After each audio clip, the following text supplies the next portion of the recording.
सिंह की राजधानी थी कौन? चारुमती। अब कहते कि चारुमती अत्यधिक रूपवान थी, इतनी सुंदर थी कि उसकी सुंदरता की कहानियां आसपास के पूरे क्षेत्र में हुआ करती थी। और जब वो हंसती थी, ओए होए क्या है तो सिचुएशन में जा रहा है फालतू में, यही क्लास में रहना। तो कहते कि वो इतनी रूपवान थी कि वो जब हंसती थी तो यूं कहते कि फूल की बहारें जो आती थी हैं, अत्यधिक रूपवान थी। जब वो चलती थी तो यूं लगता जैसे हिरणी की कोई चाल चल रही हो। नहीं होती ऐसी, नहीं होती ऐसी।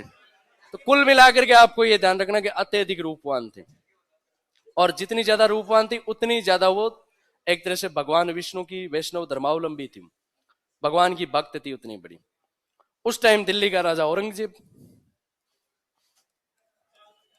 दिल्ली का राजा कौन था? औरंगजेब। कहते कि कोई एक घटना होती है, दिल्ली से कोई एक मुस्लिम महिला जो तस्वीरें बेचने वाली थी, ये आपके फोटोएं बेचने वाली थी, वो तस्वीरें बेचती बेचती किशनगढ़ आ जाती है, और किशनगढ़ के महल में चली जाती है, किले में चली जाती है, और वो राजकुमारी तक पहुंच जाती है। और राजकुमारी को जाकर के वो तस्वीरें दिखाती है कि देखो राजकुमारी ये तस्वीर, उसके पास में मुगल राजाओं की तस्वीरें थी, और वो राजकुमारी को जाकर के तस्वीरें दिखाती है कि देखो ये शहनशाह बादशाह बाबर की तस्वीर। अब चारुमती परम वैष्णव धर्मी, उसको मुगलों से क्या लेना देना, तो उसने बाबर की तस्वीर को फेंक दिया। फिर उसने अकबर की तस्वीर दिखाई कि ये देखो जहां पना अकबर की तस्वीर, उसको जिल्ले इलाही, उसको भी फेंक दिया।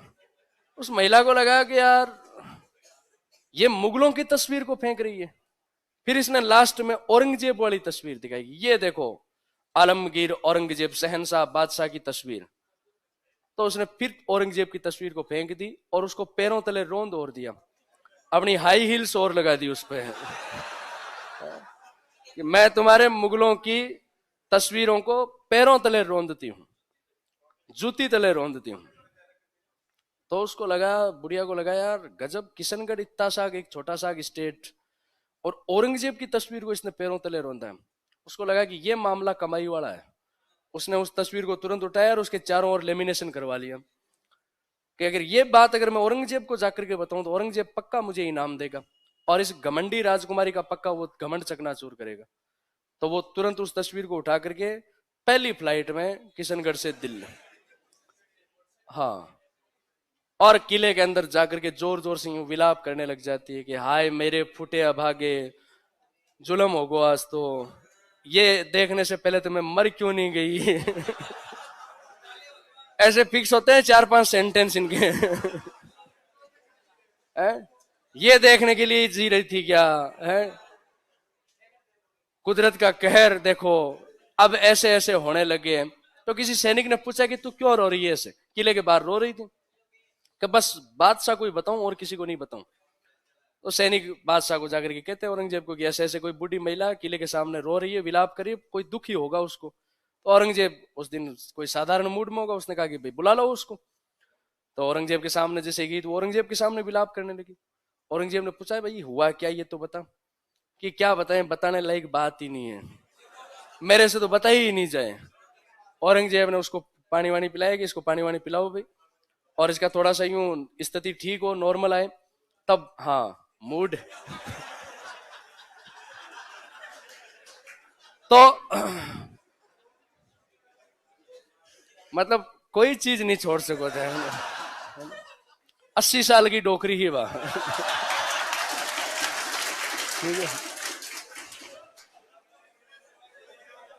ठीक है। अब तो औरंगजेब ने फिर पूछा कि भाई हुआ क्या ये बता। तो फिर उसने बताया कि ऐसे ऐसे मैं किशनगढ़ तस्वीरें बेचने के लिए गई, और कोई किशनगढ़ की राजकुमारी है, चारुमती है, अति बहुत घमंडी है वो, और वो आपको तो यूं कहती है कि मैं क्या समझूं उस औरंगजेब को, उसकी तस्वीर को मैं पैरों के नीचे मानती हूँ, अपने पैरों तले रोनती हूँ। तो औरंगजेब ने कहा यार इतनी किसकी हिम्मत है? औरंगजेब इतना कटरा आदमी कि उसकी अनुमति के बिना कोई छींक भी देता तो कहते कि वो दरबार में सर कलम करवा देता, सिर कटवा देता वो, इतना कटरा आदमी, इतना यूं गुस्सेल आदमी।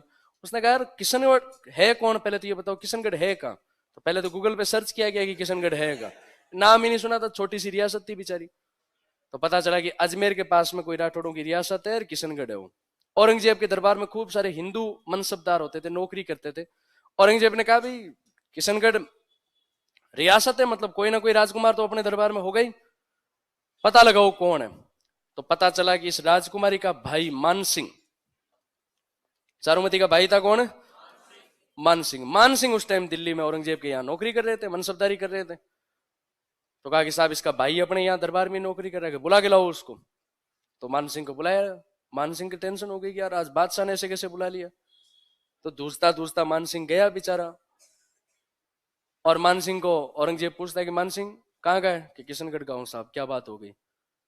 कि तुम्हारी कोई बहन है क्या चारुमती? क्या हाँ साहब है तो सही। कि घर जा। कि क्यों? कि शादी की तैयारी कर। कि साहब सगाई नहीं हुई अभी तो। क्या हम बैठे हैं ना, बारात लेकर के आएंगे। ऐसी बात है भैया, अब बनेंगे तुम्हारी बहन के सैया।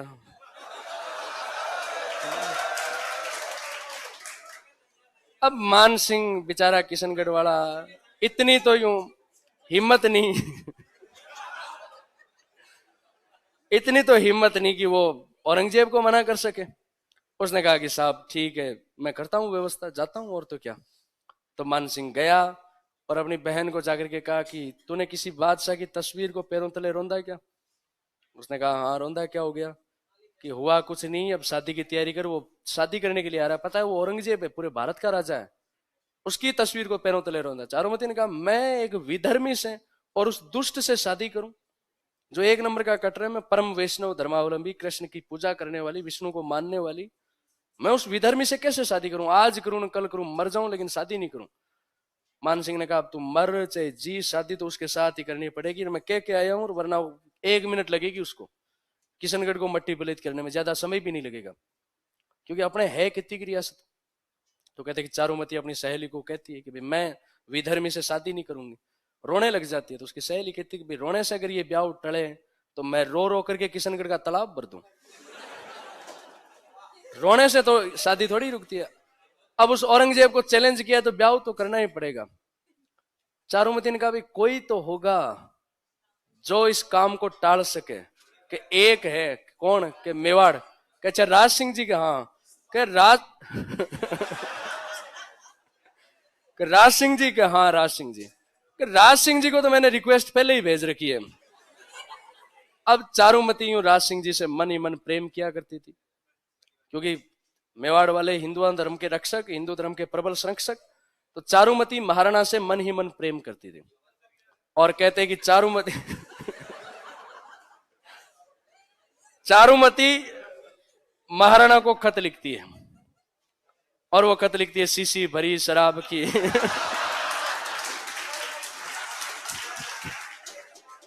वो 2 कौड़ी वाली शायद ये नहीं लिखी थी है।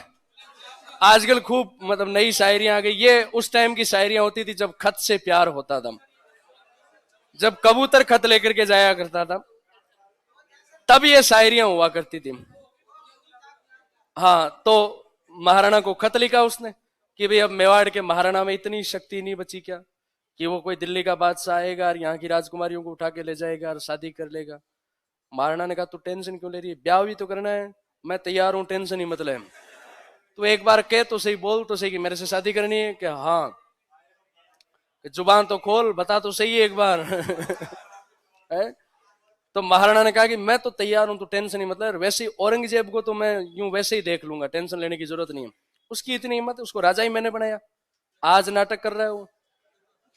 1658 में धर्मत की लड़ाई से पहले तो पैर पड़ रहा था मेरे कि भाई तू ही है यार, बचा ले, वरना पिटेंगे ये दारा सिकोर, मेरा बाप और पूरी सेना।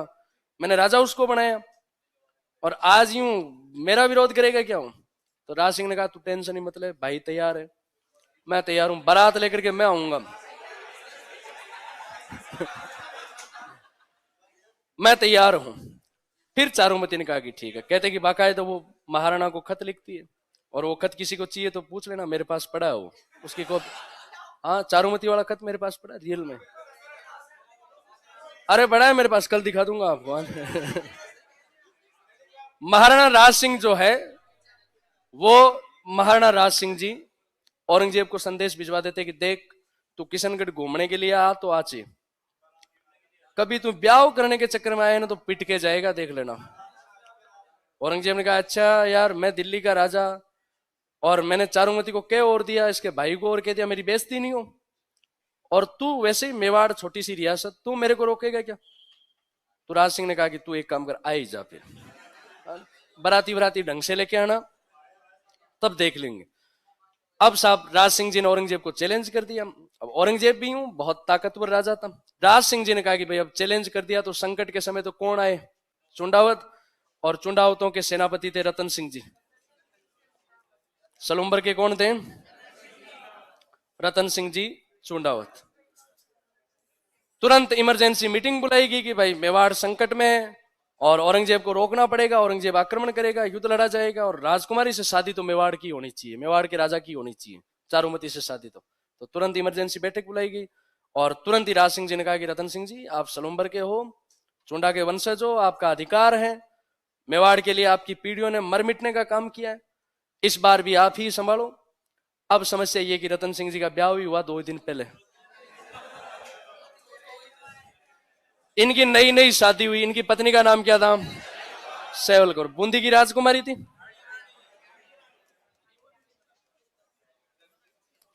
बूंदी वाली क्या कहलाती है? हाड़ी रानी।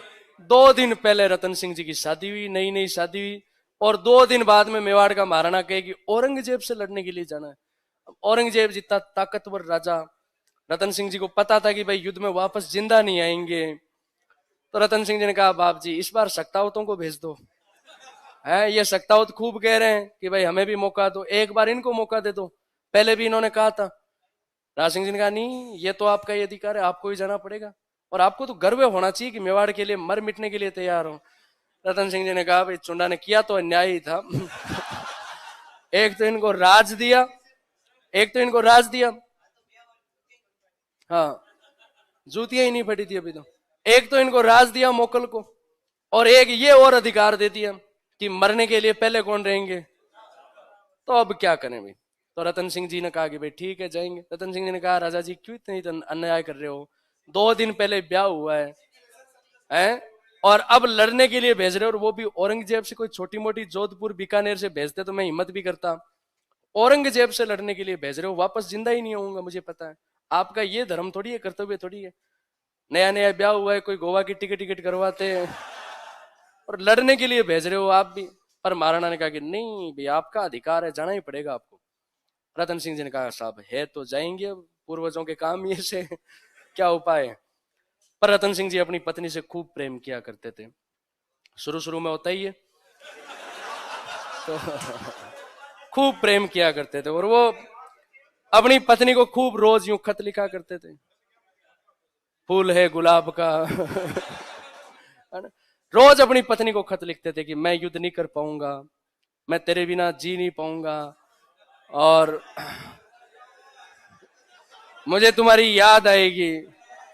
अब ये सहल कंवर बड़ी वीरांगना, इसने कहा अरे कैसा कायर पति मिला है, मेवाड़ के लिए मर मिटने के लिए इनको मौका मिल रहा है, देश के लिए मर मिटने का मौका मिल रहा है इनको, और ये है कि मेरे प्रेम में इस प्रकार खोया हुआ है, डूबा हुआ है। इसको तो गर्व होना चाहिए कि वो सलुम्बर का है, चुंडावतों का वंशज है, और मेवाड़ के लिए बलिदान दे रहा है, और ये उल्टा मेरे प्रेम में, मेरे मोह में इस प्रकार धूज रहा है, कंपकंपी चढ़ रही है इसके। तो सहल कंवर को ये बात थोड़ी ठीक नहीं लगी कि उसका पति यूं कायर, और कोई भी आओ, आज की सहल कंवर है ना, तो वो भी कायर पति नहीं चाहती कभी भी। कभी भी कोई महिला ये नहीं चाहती कि उसका पति कायर हो, बाकी सब कुछ मंजूर है पर पति कायर हो ये तो कभी नहीं होने दे। तो सहल कंवर ने कहा कि नहीं नहीं आपको जाना पड़ेगा लड़ने के लिए, मेवाड़ की नाक कट जाएगी, चुंडावतों की कलंक लग जाएगा यूं तो। रतन सिंह ने कहा तू भी तू तो थोड़ा सा पक्ष लेती। तो रतन सिंह जी किसी तरह युद्ध के लिए तैयार होते हैं, और एक दिन वो खत लिखते कि भाई मैं युद्ध करने के लिए तो जाऊंगा, पर फिर भी लड़ाई में तेरी याद आएगी मुझे, इसलिए युद्ध में तुम्हारी याद ना आए इसलिए कोई निशानी दे। सहल कंवर को फिर दुख हुआ कि कैसा पति मिला है, युद्ध की प्लानिंग तो नहीं कर रहा, अब भी ये मेरे मोह में डूबा हुआ है। सहल कंवर ने कहा तू जा युद्ध करने के लिए जा, निशानी वैसानी कुछ नहीं है, सेनानी वेनानी। तो कहते कि वो जाते, युद्ध करने के लिए 1-2 आवड़ी गए, 1 आधे किलोमीटर गए, और फिर याद आ गई, सैनिक को भेजा कि यार कोई तो निशानी लेकर के, एक सेल्फी ले आ, तू एक काम कर, अभी प्रेजेंट टाइम की जो सेल्फी वो ला दे, ताकि मैं रथ में उसको सामने देखता रहूं और लड़ता रहूं। सैनिक गया, और सैनिक जाकर के सहल कंवर को कहा कि साहब साहब ने कोई निशानी मांगी है, कोई निशानी दे दो ना, वो युद्ध नहीं कर पाएंगे, ऐसे हार जाएगी सेना। सेनापति ऐसे डिमोटिवेट है, उसका ही ध्यान नहीं है, तो सेना क्या खाक युद्ध जीतेगी। तो सहल कंवर को भी बुरा लगा, उसको लगा कि मैं कोई निशानी भी दे दूंगा तो भी वो युद्ध नहीं कर पाएगा, मेरे मोह में डूबा हुआ रहेगा।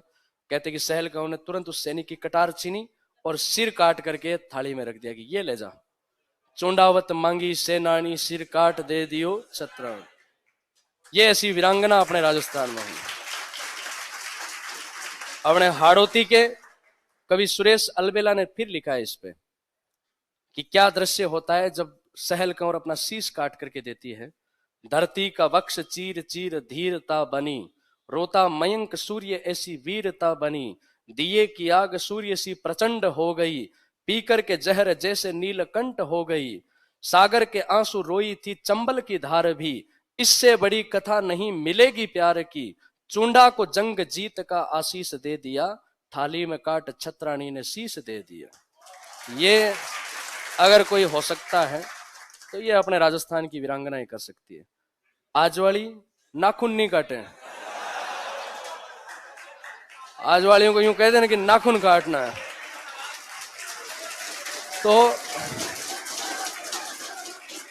शीश काटना तो बहुत बड़ी बात है।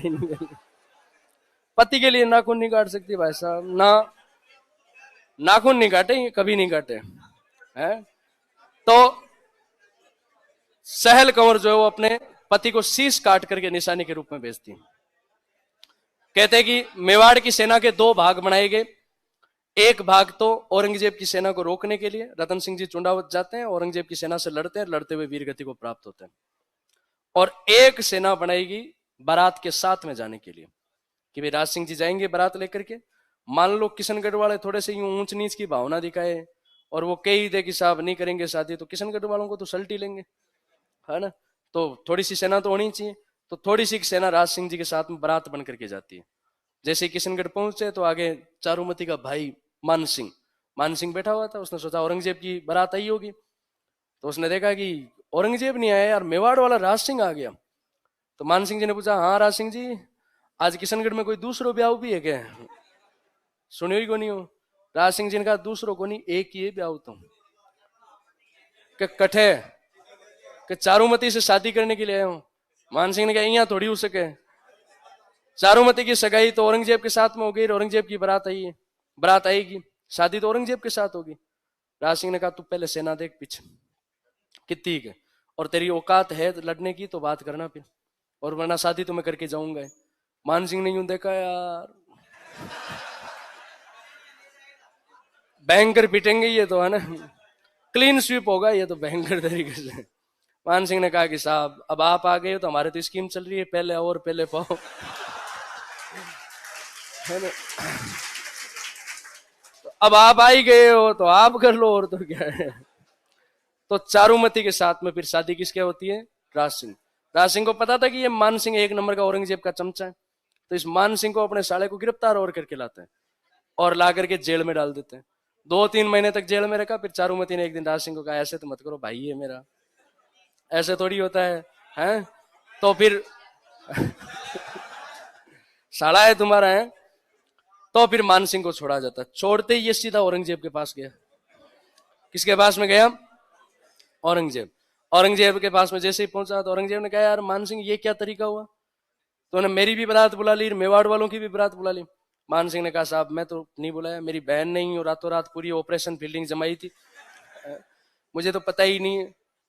और मैं करता है क्या, मेवाड़ की सेना आपको पता है कितनी ताकतवर है, किशनगढ़ बेचारी टुच्ची सी रियासत है, किशनगढ़ की इतनी कहाँ है हिम्मत कि वो मेवाड़ वालों से लड़ सके। तो वो सेना लेकर के आ गए, तो मुझे तो युद्ध कर आपके विवाह करवाना पड़ा। मैंने तो पूरी व्यवस्था भी रखी थी, आपके सेहत को देखते हुए पूरा खाना वाना और वैसे ही बनाया था, टेंट वेंट भी लगाया था, पर अब आप नहीं पहुंचे तो करूं क्या मैं?